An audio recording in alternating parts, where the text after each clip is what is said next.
అప్పుడు పరిసయ్యులను సద్దూకయ్యులను వచ్చి ఆయనను శోధించుటకు ఆకాశం నుండి ఒక సూచక క్రియను తమకు చూపుమని ఆయనను అడగగా, ఆయన ఇట్లనెను, సాయంకాలమున మీరు ఆకాశము ఎర్రగా ఉన్నది గనుక వర్షం కురియదనియు, ఉదయమున ఆకాశము ఎర్రగాను మబ్బుగాను ఉన్నది గనుక నేడు గాలివాన వచ్చుననియు చెప్పుదురు గదా. మీరు ఆకాశ వైఖరి వివేచింప ఎరుగుదురు గాని ఈ కాలముల సూచనలను వివేచింపలేరు. వ్యభిచారులైన చెడ్డతరము వారు సూచక క్రియలు అడుగుచున్నారు. అయితే యోనాను గూర్చిన సూచక క్రియే గాని మరి ఏ సూచక క్రియ అయినను వారికి అనుగ్రహింపబడదని వారితో చెప్పి వారిని విడిచి వెళ్ళిపోయాను. ఆయన శిష్యులు అద్దరికి వచ్చి రొట్టెలు తెచ్చుటకు మరచిరి. అప్పుడు యేసు, చూచుకొనుడి, పరిసయ్యులు సద్దూకయ్యులు అను వారి పులిసిన పిండిని గురించి జాగ్రత్త పడుడని వారితో చెప్పెను.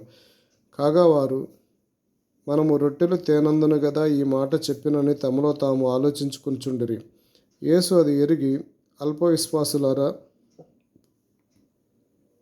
మన యొద్ద రొట్టెలు లేవని మీలో మీరెందుకు ఆలోచించుకొనుచున్నారు? మీరింకనూ గ్రహింపలేదా? 5 రొట్టెలు 5,000 మందికి పంచిపెట్టినప్పుడు ఎన్ని గంపెలు ఎత్తిరో అది అయినను, 7 రొట్టెలు 4,000 మందికి పంచిపెట్టినప్పుడు ఎన్ని గంపెళ్ళు ఎత్తిరో అది అయినను మీకు జ్ఞాపకము లేదా? నేను రొట్టెలను గూర్చి మీతో చెప్పలేదని మీరెందుకు గ్రహింపరు? పరిసయ్యులు సద్దూకయ్యులు అనువారు వారి పులిసిన పిండిని గూర్చి జాగ్రత్త పడుడని చెప్పెను. అప్పుడు రొట్టెలు పులిసిన పిండిని గూర్చి కాదు గాని పరిసయ్యులు సద్దూకయ్యులు అను వారి బోధన గూర్చి జాగ్రత్త పడవలనని ఆయన తమతో చెప్పినని వారు గ్రహించిరి. యేసు ఫిలిప్పుదైన కైసరయ ప్రాంతములకు వచ్చి, మనుష్య కుమారుడు ఎవడని జనులు చెప్పుకొంచున్నారని తన శిష్యులను అడగగా, వారు, కొందరు బాప్తిస్మమిచ్చు యోహాననియు, కొందరు ఏలియా అనియు, కొందరు యిర్మీయా అనియు, లేక ప్రవక్తలలో ఒకడనియు చెప్పుకొనుచున్నారు అనిరి. అందుకాయన, మీరైతే నేను ఎవడని చెప్పుకొనుచున్నారని వారిని అడిగెను. అందుకు సీమోను పేతురు, నీవు సజీవుడగు దేవుని కుమారుడవైన క్రీస్తువని చెప్పెను. అందుకు యేసు, సీయోను బర్యోనా, నీవు ధన్యుడవు, పరలోకమందున్న నా తండ్రి ఈ సంగతి నీకు బయలుపరచనే కానీ నరులు నీకు బయలుపరచలేదు. మరియు నీవు పేతురవు, ఈ బండ మీద నా సంఘమును కట్టుదును. పాతాళ లోక ద్వారములు దాని ఎదుట నిలువనేరవని నేను నీతో చెప్పుచున్నాను. పరలోక రాజ్యం యొక్క తాళపు చెవులు నీకిచ్చెదను. నీవు భూలోకమందు దేనిని బంధించుదువో అది పరలోకమందు బంధించబడును, భూలోకమందు దేనిని విప్పుదువో అది పరలోకమందును విప్పబడును అని అతనితో చెప్పెను. అటు పిమ్మట తాను క్రీస్తు అని ఎవనితో చెప్పవద్దని ఆయన తన శిష్యులకు ఖండితముగా ఆజ్ఞాపించెను.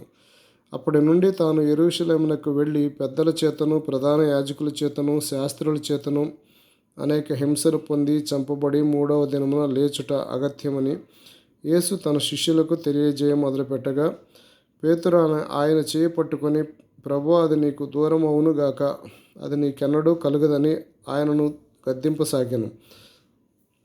అయితే ఆయన పేతురు వైపు చూసి తిరిగి, సాతానా, నా వెనుకకు పొమ్ము, నీవు నాకు అభ్యంతర కారణమై ఉన్నావు.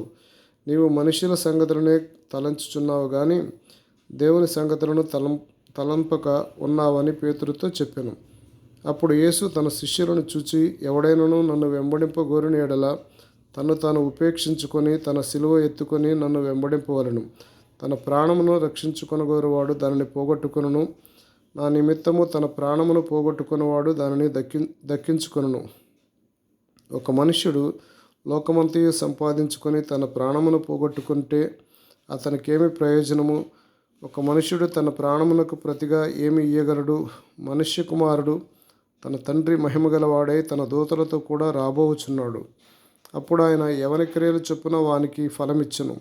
ఇక్కడ నిలిచి ఉన్న వారిలో కొందరు మనుష్య కుమారుడు తన రాజ్యముతో వచ్చుట చూచు వరకు మరణము రుచి చూడరని నిశ్చయముగా మీతో చెప్పుచున్నాను అనెను.